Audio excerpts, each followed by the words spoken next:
Hello, everybody. Welcome to the first Google Hangout of the Hangout-a-thon that we're having for the Chief Innovation Officer Summit that's taking place in Sydney on September the 6th and 7th.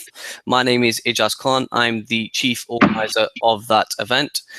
Today, we're joined by a very special guest and a speaker at this year's event, Susie Bayes, who is the Group Account Director at Guardian Labs.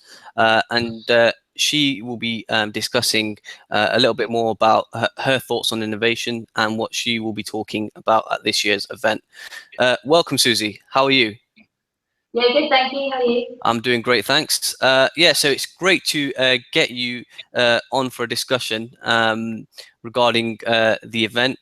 And yeah, if you could start off by just telling a little bit more about yourself and what you do within your role as Group Account Director at Guardian Labs.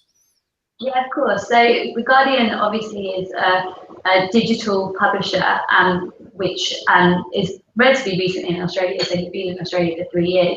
Guardian Labs is the content and special events team within The Guardian. So we're a commercial team, and we work with partners on telling their story in the most effective digital way, and also in a live way as well. And so a lot of that is advising people on how to tell their story to other businesses who are also our readers, and do that in the most effective and digital way, and how to disrupt themselves. Okay, excellent. So in terms of the sort of theme of this year's event, I think one of the key themes is innovation and innovation overall, but innovation in the sort of digital age. So based on the work that you do, what do you think are going to be the main challenges in innovation within your industry that have to be addressed in 2016?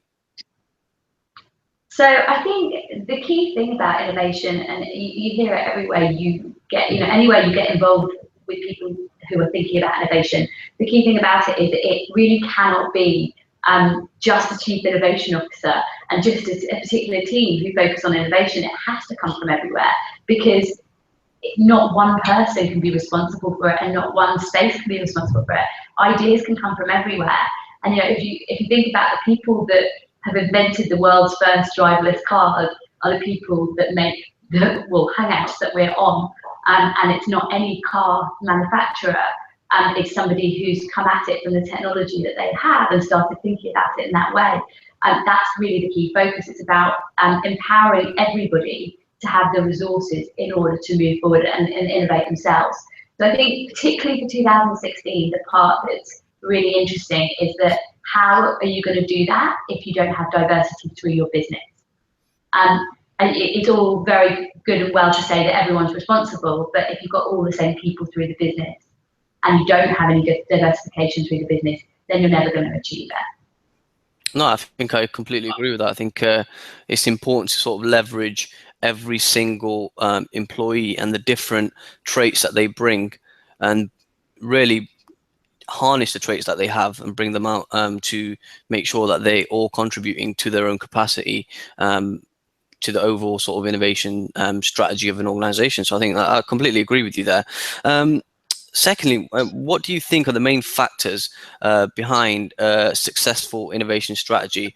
Why do some fail? So why do some innovation strategies fail whilst others succeed? And what can be done to improve the understanding of innovation and its practices? So I think what we've learned at The Guardian over the years is that you have to be as open and transparent as you physically can be. The only, you look back at how people used to innovate, and it was the waterfall model where people, tested and tested and tested and tested, and then they got to a place where they were like, we think it's okay, and then they'd be like, no, it's not perfect yet, let's stop again. And I think that's precisely within the situation we're in now, where the pace and the scale of innovation is happening all around us. You just can't afford to keep getting it perfect. I think the point is to be as agile as physically possible. And I think being agile and being open is the way that you do it most effectively. So when The Guardian opened, The Guardian launched its new version, which has been around for a year and a half now, but we were the first responsive news publisher. So any device you were using, it would automatically be responsive to that and serve you the best iteration of the Guardian for your device. We tested that against 10% of beta users before anybody else was using it. So it was big enough, at scale enough, and open enough to see where the issues were, rather than testing it behind closed doors for months and months and months before being able to test it. So I think it's always about getting to the point where you think that whatever it is that you're innovating is okay enough to go, and then learn from your mistakes. Because if you are trying to innovate in the dark without that information from the outside, that's where it goes wrong, and that's where it fails. Again, I agree with you there as well. I think there's a great saying, you either win or you learn, and that's it. Really, you can either have a successful innovation strategy straight away, or you can, go out there and apply your innovation strategy and then learn from any feedback that you get to improve. So yeah, completely agree with that once again. So in terms of one of the biggest things for organizations at the moment is collaboration. So how important would you say it is to collaborate with other large organizations, corporate organizations, but also with startups? And just in general, what is the importance of collaboration in driving innovation? So it's so funny you should ask this, because we're working away on something about this at the moment, and what we're working with is something called Collaborate or Die. If that gives you a bit of an idea. I think intergenerational learnings between businesses of like the sort of startup and the existing and like native businesses who've been around for years are kind of they're crucial, right? They have to talk to each other, and there's a huge amount that they can learn from each other. Like startups can learn a lot from existing businesses, a huge amount.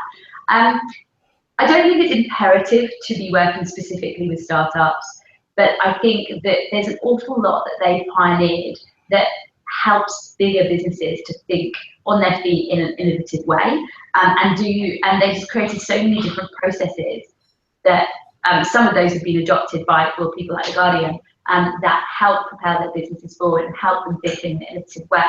And I think it's useful to learn from them for one, but also there are occasions that corporate bureaucracy can really slow you down, even when you are trying to innovate.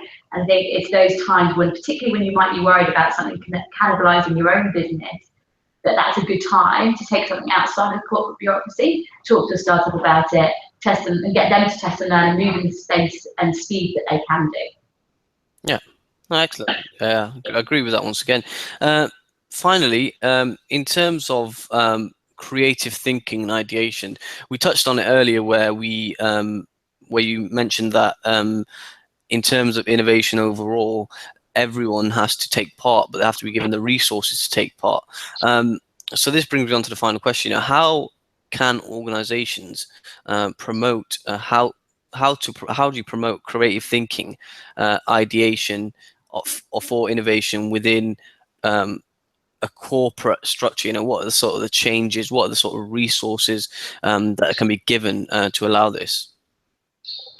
Well, I mean, the list could go on forever. I think a few of the things that in trying to work out this stuff that can be really, really important are taking documentation out of the equation and visualizing things, putting things up on walls, or doing a digital version of that, using digital documents like Google Docs or something like that, for everyone to feed their ideas in and then be able to see each other's. It's about being as open as possible in as many different places that you can be. One of the things that The Guardian does that actually comes from Google, I learned today actually that IAG use it, and IAG are probably one of the most innovative big businesses, like ancient businesses in Australia. They're using it as well. So it's called the OKR system, and that's objectives and key results. So working to that instead of KPIs, and essentially they're set on a quarterly basis for the business and looked at how they apply to each of the different areas.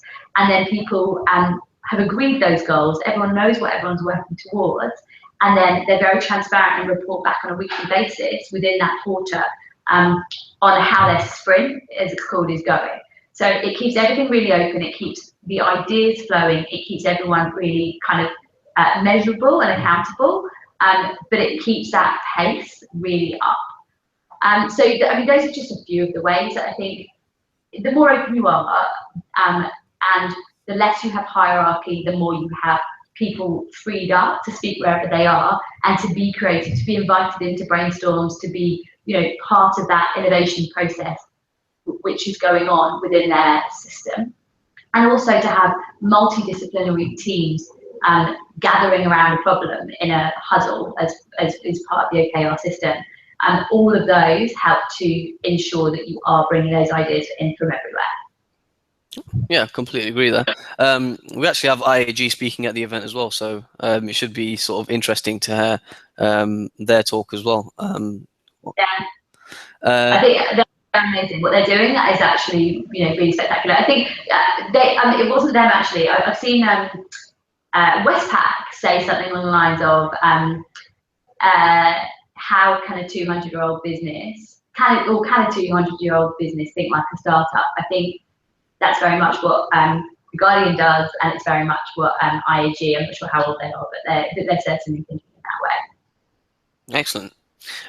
Finally, I'm just going to finish off with asking you, what will you be discussing in this year's presentation at the event for the viewers out there? Yeah, so I mean, really, it is about what I just said about Westpac and kind of coming at it from this: how can a 200-year-old business think like a digital startup? How can a 200-year-old business disrupt, be prepared for disruption, move ahead with the disruption that it receives, and find ways to, you know, make its own path that will continue into perpetuity. The Guardian's been around, like I say, for nearly 200 years. In 2021, it will be 200 years, and our purpose has been pretty much the same from the outset, which is to provide the reader with a service, to provide them with the news and the independent journalism that they're not getting elsewhere, and they weren't 100 years ago and 200 years ago, and to be able to safeguard that in perpetuity.